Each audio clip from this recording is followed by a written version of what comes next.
we show up and make a statement. Everything I do so instinctive and so passionate. Every word I move so descriptive like an adjective. I got a vendetta against people who patented being negative when you should be getting after it. I got facts over tracks, this and that. Spitting slow, spitting fast. I could roast, I could gas. Think I'm okay at last, but I don't know if that can erase all the past. And the pettiness, a reflection of the emptiness. Hilarious, you think you're worth my time, you're delirious. Mysterious, because you are. What's up mga idol? Welcome back sa ating YouTube channel. Boy Salabarya po. At ang ating feature para sa inyo, itong napakalupit at napaka-formang XSR 155. Yan po ang retro looking classic bike nila. Well mga idols, magkano na ba ang presyo nito ngayon? Yan po yung ating ibibigay sa inyong info at plus ano pong mga color na available na version at syempre pa ano po ang mga specs and features nito. Mga idols, kung kursunado nyo bumili ng ganitong klaseng ng motor, isang heritage at iconic bike na talaga naman po, maraming po nagkakagusto rito. Yan po, handcrafted yung mga ginawa nilang mga parts dyan. Plus talagang super premium quality po talaga. So mga idols, yan po yung ating feature sa inyo. Again, huwag niyo pong kalimutang i-subscribe yung ating YouTube channel at syempre pakipindot yung namumulang subscription button natin. So mga idols, meron tayong FB page, Boy Salabarya. Like and follow nyo rin yan para sa ating mas maraming details. At syempre tumutok kayo sa ating channel dahil marami pa tayong ginagawang video para sa inyo mga idols. Of course, nandito tayo sa Yamaha Rev Zone, Dagupan City at available po itong dalawang kulay na to dito. Kung gusto nyo bumili nito, punta na kayo sa kanilang store at syempre sigurado po mamamangha kayo sa kagwapuhan at talagang panalo po ang pormahan nitong at XSR 155 mga idols. At syempre tingnan natin yung kanyang presyo. SRP po nito 175,000 pesos. Yan na po yung ating SRP price. Minimum down payment pag gusto nyo mag-installment 38,800 pesos po. At para sa installment naman, 12 months natin 14,953, 24 months 9,140, 36 months 7,357 at may rebate tayo na 200 pag maaga tayo magbayad. Yan po yung prepare po nating pangbayad para po dito sa napakastig na ating XSR 155 na to. At dalawang color po yung ating pagpipilian. Yan po sa video natin nakikita nyo, phantom blue po yan. Ito namang nakikita naman ngayon ninyo, yan po yung garage metal with silver tank. Ang ganda ng kulay niya. Again, tingnan natin yung kanyang engine specs. 155cc displacement, 4-stroke, 4 valves with BVA or variable valve actuation. Again, liquid cooling po ito. Single overhead camshaft with a single cylinder. Fuel injection na rin at pwede nyo pong i-start yan via electric with a 6-speed transmission. Ganun po katindi itong ating engine type. Maximum power nito 14.2 kilowatts at 10,000 RPM. At of course, yung kanyang maximum torque 14.7 Newton meters naman sa 8,500 RPM. Malakas na rin po ito. Plus, equip po ito ang ating XSR ng assist and slipper clutch. Mas maganda po yan. Meron tayong assist and slipper clutch. At yung ating frame, napakatibay niyan. Delta box frame po ang ginamit ng Yamaha dito. Well, kung titignan naman natin yung kanyang chassis, front suspension, naka-upside down fork po ito. So, ganun pa lamang, talagang maganda yung laro ng ating front suspension. Inverted forks po ang kanyang nilagay. Bumagay din yung kulay niya. Black ang color po ng kanyang inverted forks na yan. At talagang sa likod naman, ang rear suspension po natin ay naka-link type monoshock.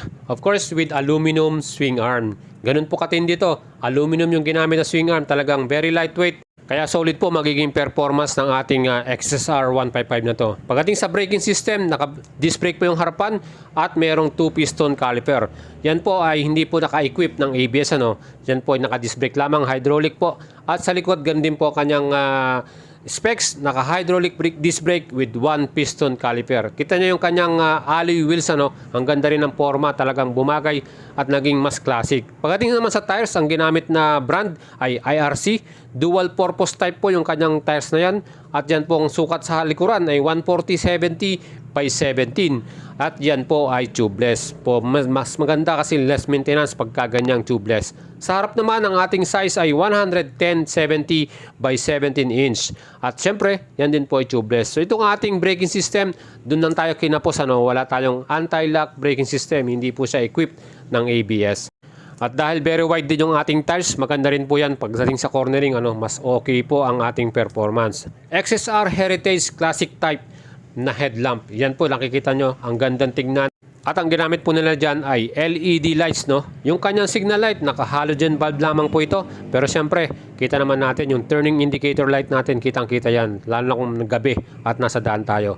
Mga idols, yung kanyang design ng kanyang headlamp, no? Napakaganda, no? Talagang classic na classic at very retro. Especially yung kanyang taillights, LED rin po ang ginamit. At kita naman po ninyo, ano, bumagay din talaga. Ito yung mga pormahan po talaga ng mga XSR series from the big bikes na kanilang meron yan.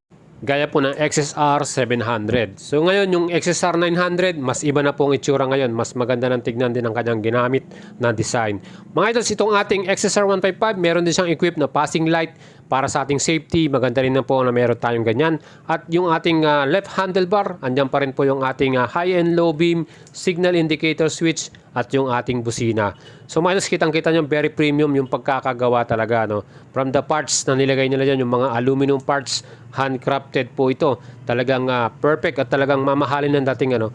At pagdating naman sa kanyang side mirror, medyo gusto ko mas classic pa yung dating, yung mga bilog na style or yung bar end, ano, mas magandang tignan. Of course, yung kanyang susian, naka-ordinary ignition key shot with the shutter lock. Safety ng ating motor, kailangan yan.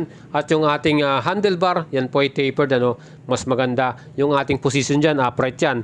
At yung ating instrument panel, mga idols, yan po ay fully digital. Ganun katindi to. At of course, kitang-kita natin yung mga information natin dyan. So mga idols, para sa garage metal with a silver color na tank, ang ating upuan ay naka leather type, no, color brown. At siyempre yung ating leather seat na yan, napaka-comfy niyan. Talagang panalo din po at talagang malambot. Ground clearance po ng ating XSR 170 mm. Medyo mataas na rin.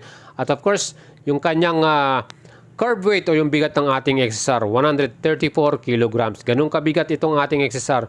Hindi po siya sobrang bigat, ano, saktong-sakto lang. At ang wheelbase natin, yung total 1,330 mm naman po. So mga idols, itong ating fuel tank capacity ay may karga na 10 liters. So sa panahon ngayon, napakamahal ng gasolina. Nagkakaroon na naman tayo ng fuel price increase. 10 liters po ang para sa ating gas consumption naman ay 35 to 39 kilometer per liter. So medyo maganda na rin po at patipid po sa gasolina itong ating XSR na to. Kung titingnan naman po natin yung top speed, yan po yung kanilang average 140 km per hour. Aba, napakabilis din po mga idols. So yan po yung picture natin sa inyo. Again mga idols, subscribe kayo sa ating YouTube channel. Sana nagustuhan nyo po at ride safe po sa inyo.